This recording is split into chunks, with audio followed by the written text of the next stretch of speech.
Gaano kasama ang tsismis? Pagpatay sa karakter. Sabi nga sa maraming turo, ang paninirang puri ay parang pagpatay sa dangal ng isang tao. Hindi ito nababawi kapag kumalat na. Hypocrisy Gap. Sa aspetong reliyoso, nagbibigay ito ng maling imahe sa pananampalataya. Imbis na pagmamahal ang ipakita, nagiging judgmental ang dating. Trauma sa pamilya. Kapag kamag-anak o kapatid ang naninira, nawawala ang safe space ng isang tao.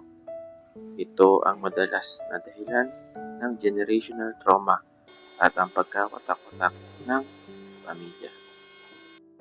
Science at psychology ng tsismis. Kumbaga, science ng mga marites. Bakit nga ba kahit ang mga banal na tao ay hindi nakakatakas sa tukso ng tsismis? Narito ang mga pangunahing dahilan. Feeling of superiority, ang pakiramdam na mas magaling ako. Ito ang pinaka-common sa mga religious hypocrites. Kapag pinag-uusapan nila ang pagkakamali ng iba, nararamdaman nila mas mabuti silang tao.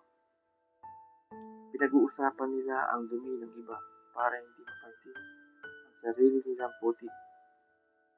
Sa psychology, tinatawag itong downward social comparison.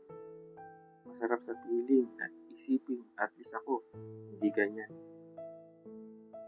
Number 2, the dopamine hit. Biological reward.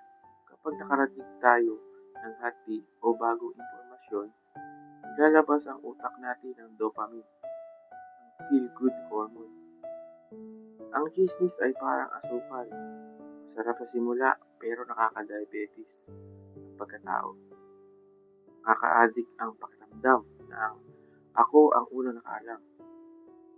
Bonding through common enemies. Ang tsismis ay ginagamit para maging close ang isang grupo. Kapag may pinagtutulungan kayong kaaway o pinag-uusapang kamag-anak, lalong tumitibay ang samahan ng mga marites. Ang samahang nabuo dahil sa paninira ng iba ay samahang madaling mabuwag kapag kayo-kayo na ang nagtalikuran. Evolutionary survival, social control. Noong unang panahon, kailangang malaman ng tribo kung sino ang magnanakaw o sinungaling para makaligtas. Ngayon, na-weaponize na ito. Ginagamit itong parusa sa lipunan. Kapag may hindi sumunod sa standard ng pamilya o simbahan, gagamitin ang tsismis para ituwid o iyain ang tao. Distraction para one's own problem. Mas madaling pag-usapan ng buhay ng may buhay kaysa harapin ang sariling problema sa bahay. Ang taong busy sa pag-aayos ng sariling hardin, walang oras para silipin kung may damo sa hardin ng iba. Narito yung 5 sign ng toxic religious relative na siguradong maraming naaaray. Number 1, ang weaponized prayer request.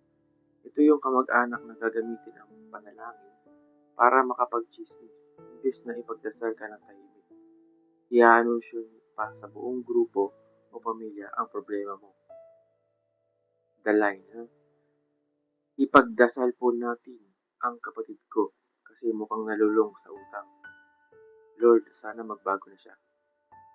The reality, hindi ito prayer, kundi public announcement ng iyong pagkakamali para magmukha silang concern habang pinapaya ka.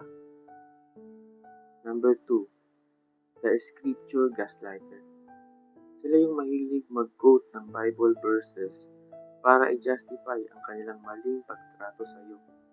Kapag nasaktan ka sa paninira nila, sasabihin ka na dapat marunong ka magpatawad o huwag ka magmataas. Ang reality, ginagamit nila ang salita ng Diyos bilang shield sa sarili nilang kasalanan at sword sa emosyon mo. Number 3, selective holiness o double standards. strikto nila sa maliit na pagkakamali ng iba. Pero kapag sila o ang pagpaborito nilang anak ang nagkamali, mabilis ang grace of God. The reality, sa kanila ang pagkakamali mo ay isang sin, pero ang pagkakamali nila ay mistake. Mistake lang. Mahilig silang maging hurado sa buhay ng ibang habang abogado naman sa sarili nilang buhay. Number 4, ang gatekeeper ng reputasyon sa harap mo. Pero sa likod mo, sila ang scriptwriter ng maling kwento sa ibang kamag-anak o kapatid. Sinisiguro nilang masama ang tingin sa iyo ng iba para sila ang laging magmukhang biktima o mabuti. The reality, ito ay isang anyo ng triangulation. Pinag-aaway-away nila ang mga tao sa paligid mo para sila ang manatiling kontrolado ang sitwasyon. Number 5, moral superiority complex. Pakiramdam nila dahil madalas silang nasa simbahan o mas marami silang alam na aral, may karapatan na silang itama ka sa paraang papanira. Hindi nila alam ang pagkakaiba ng correction, pagtutuwid, sa condemnation o paghatol. The reality, ang tunay na nag-aaral ay nagtuturo ng humility, pagpapakumbaba, hindi pagiging mapagmataas. Ang relihiyon na hindi kayang paamuhin ang dila ay relihiyong walang saysay. Hindi nasusukat ang pagiging malapit sa Diyos sa dami ng verses na nakabisado mo.